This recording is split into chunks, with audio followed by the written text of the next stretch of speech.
Mr. JV Bailon. Hello, good morning everyone. I'm JB Bailon from Philippine Slingshot Federation and the owner of Ratex Slingshots. I'm here today with my fellow board member and founder ng Philippine Slingshot Federation, Rembrandt Del Monte. Good afternoon good morning pa palang pala sa inyong lahat. Thank you for coming and thank you for listening to our talk. JB, start kung ano natin yung slingshot. Yes, good morning.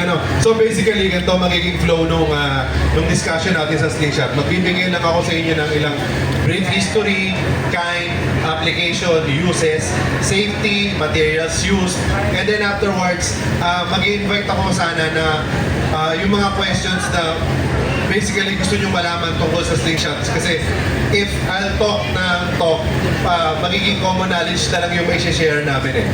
So, first of all, history tayo ng Slingshot. So, many people say na Slingshot originates sa Russia. So, ang tawag nila dun is Rotgatka from Russia. Meron din naman nagko-contest na nag-start daw ang Slingshot natin sa United States.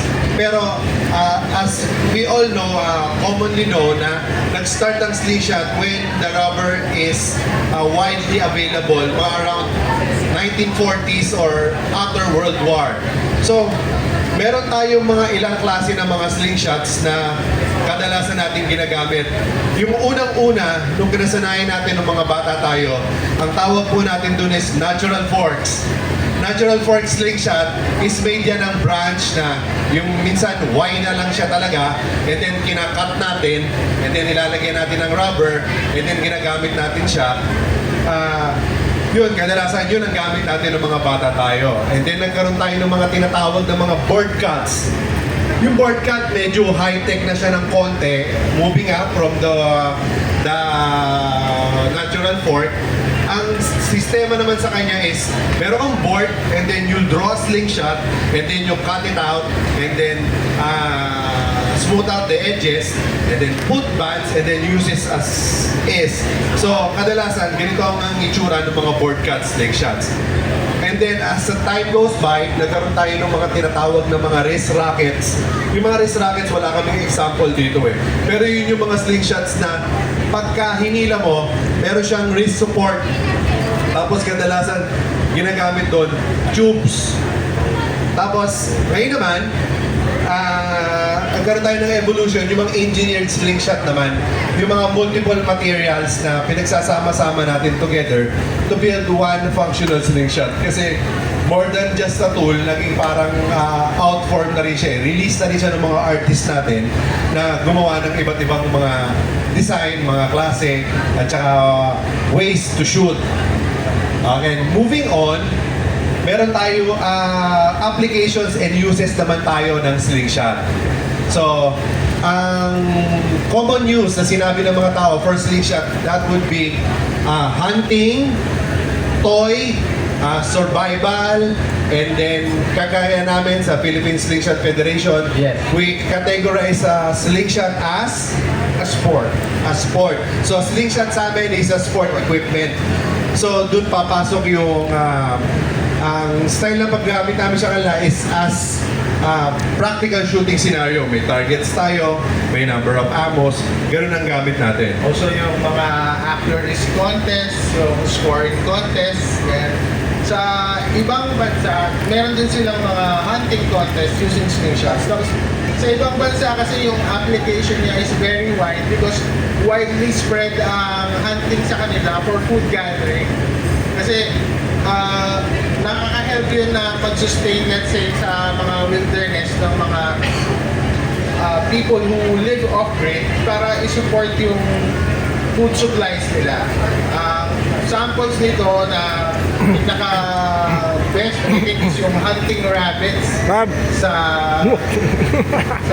Italy, UK. Parang ikaw ang bida rito eh. Kung Kasi naka... sa kanila is very common and it's very plentiful. Isa pa sa akin, particular yung branches, Hindi. we use slingshot for pest control. Kasi ayaw namin ng Kesa naman poisons sila para ilagay ko. baka makapest Kesa sila naman yung livestock na mailagay ko rito. release na. So, kapag may mga pets kami, sakto. usually, it's either slingshots or Nakita yan o eh. yung mga projectile weapons na ginagamit namin to eliminate them. Okay. So, nandun naman tayo. So, papunta tayo rin sa types of bands. Ilang types of bands ba meron tayo sa slingshots? Well, for now, ang alam ko lang na the two types are very famous na very commonly used. Yung tubular bands At saka yung flat band. ay yung flat bands. Though merong mga square bands na ginagamit cut from thick rubber, kaya nagmumukha siyang square. Pero ang ano lang talaga nila is ang main difference nila is the speed of the rubber. The more speed you get from the rubber, the more powerful your slingshot is. Yes, correct. So, ngayon, as a sport, hindi na natin ini-aim yung sobrang power from the slingshot eh. Accuracy na yung habol natin sa slingshot. If may time kayo mamaya, merong booth ang Philippine Slingshot Federation. Pwede kami mag-conduct ng demonstration dito. Unfortunately, dito sa stage kasi hindi natin magagawa yung Yes. demonstration for safety purposes. Pero meron kaming booth na nandun sa may bandang entrance. And then, pwede namin kayong bigyan ng demo. Pwede namin kayong turuan ng slingshot. And then, mapakita namin sa inyo yung capabilities ng slingshot. Ngayon, ages appropriate for using slingshots. Ano ang pinakabatang age na pwede nating i-allow na gumamit ng slingshot, Rem? Well, for me kasi, ito yung parang na-establish namin when we started the federation. Sinabi namin, as long as the child can follow instruction already, they can start training to shoot a slingshot. Ang parang ano nga namin, it's from ages 9 to 99. Yes. As long as makakasunod na ng basic rules yung bata, and then meron na siyang strength na ihilahin yung rubber, at meron na yung hand strength na hawakan yung slingshot na hindi niya na mabibitawan, pwede na natin siyang pag-startin sa paggamit ng slingshot. And then, sa susunod nating i-discuss is, ano ba yung slingshot na yun? Ano ang understanding ng mga Pilipino pagdating sa slingshot sa Pilipinas? Ano sa palagay mo ang understanding ng mga tao sa pagdating sa slingshot sa Pilipinas, Sir Ren? Well, for me, up to now, there's some sort of stigma pa rin kasi with slingshots para sa akin. Yung slingshots kasi, kadalasan yan nakikita natin sa libro. Ang pinoportray lagi niyan sa libro is may tao na tinitirador yung ibon. So, kung dito sa Pilipinas natin ilalagay yung context na yon, parang ang pangit nga naman kasi papatayin mo yung ibon. Pero paano kung katutubo ka? Paano kung ikaw ay off-the-grid living na kailangan mo ng food sustenance? Don't shoot what you are not willing to eat. If you take it down, you cook it, you eat it. Yun ang ano namin with Philippine Slingshot Federation. Unless, vermin. Yan naman, yan ang isang exception. Vermin, of course, you can cook and eat. Pero you must eliminate to protect your crops or your livestock. Probinsya, kumakain kami ng Tapos, ang gusto ko naman itanong sa mga tao na nandito, meron ba kayong Ako rin nga kailangan before. personal experiences No, hindi pagdating na. sa slingshot? I actually bought like a slingshot from you. I just want to ask sir, ano yung kinds ng pwede nyo kainin? Like the shoot that you shoot in the Philippines? Well, sa Philippines kasi, wala naman tayong kategory ng game meat at saka non-game meat. So, papasok na lang sa atin dito yung common sense na lang siguro na we cannot eat rat. Pero as low as Maya, may mga culture kasi tayo, may mga endemic, may mga katutubo tayo na as small as Maya, kinakain na nila yan eh. Going up to the tinatawag nating, ano ba yung kabag? Small bag? Yeah, small bats. The small bats, and then after nun, yung bayakat, the big fruit bats, and then rabbit, hindi naman masyadong common ang rabbit sa Philippines. The next doon is kalapate, And then going up, yung mga turtle doves or yung bato-bato. Pwede yan. Kasi wala talaga tayong rules na bawal mong i-hunt. Wala tayong hunting rule. Hindi ko lang sigurado. Pero most likely sa experience ko, wala tayong rules na nagbabawal na you cannot hunt those small games. And then yung discretions na lang sa pagkain. Well, may mga iba nga, di ba? Big rats. Di ba? Ginagawa burger. Basically kasi Yes, sir. from our studies, Sa rice fields, lalo na sa Pampanga, kinakain yung daga. Rice field rats. Yes. Pinabarbecue yan. Masarap yan. Eating. Malalaki malalaki. So, yung frogs. Pero yung frogs na kinakain natin, sa gabi inuuli yun eh. Yung nasa araw, hindi yung So, yun na. Depende sa taste mo at saka sa discretion mo. Pero kami nung maliit, talagang ang tinitirador doon are ibon or mangga. Yan. Fruit. Oo. Hindi para sa tao. Ayun pa, isa pang na-erase ni sir. Nakalimutan Yes, namin. Fruit gathering. Yeah. For the Fruit high-lying fruits.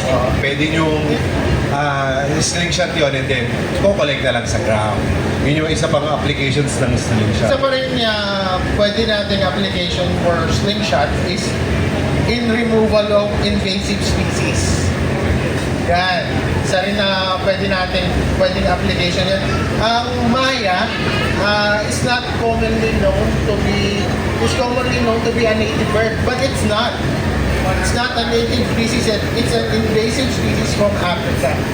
It's an African sparrow, the common Maya. That's why sa ibang provinces, unchecked sila talagang uubusin nila yung mga rice fields.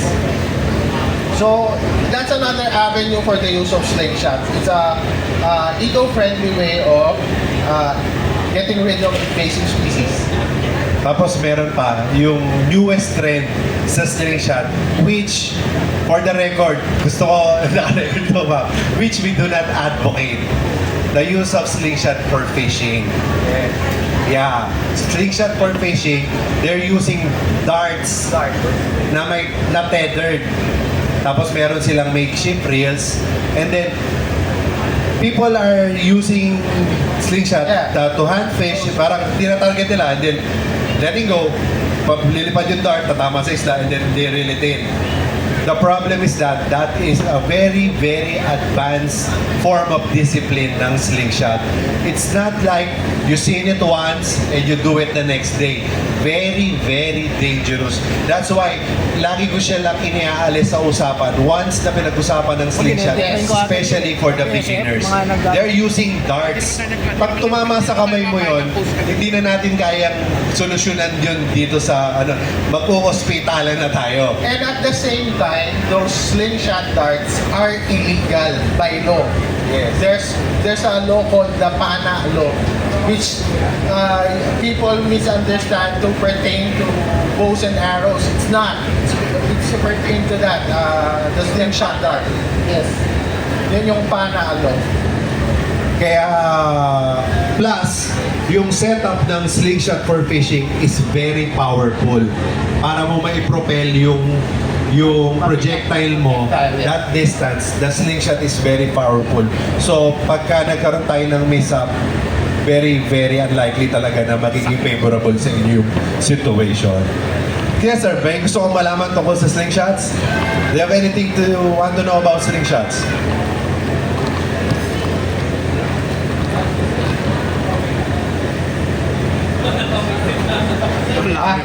Lalo nung iniisip ko.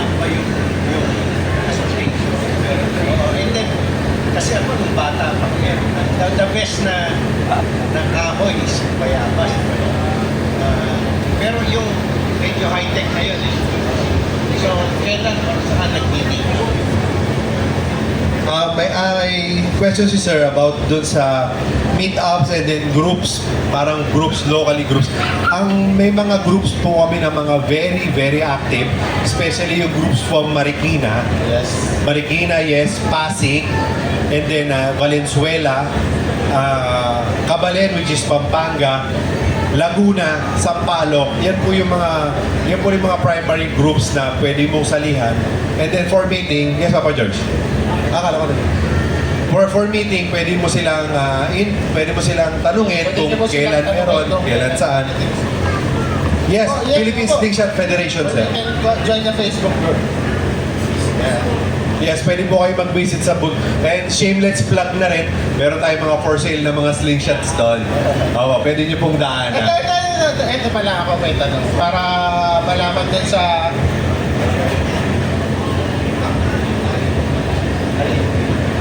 Ito, meron akong tanong para malaman ng ating mga nakikinig.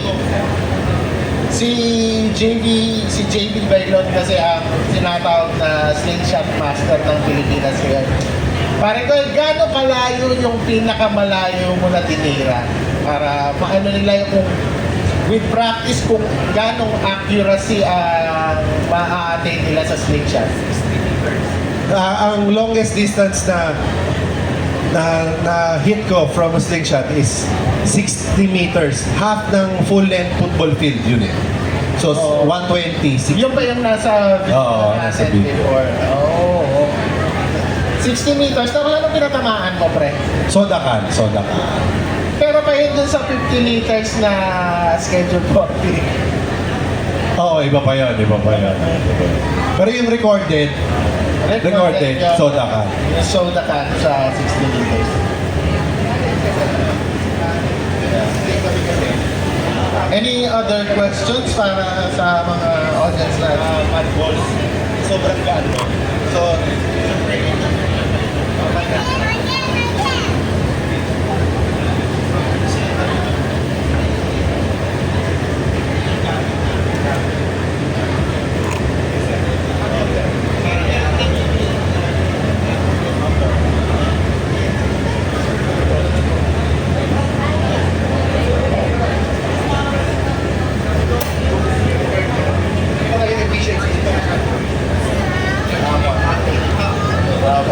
So meron pa po ba tayong gustong i-raise na question? If wala na po, we would like to invite everyone sa booth ng Philippine Slingshot Federation dun sa may entrance, yung B12.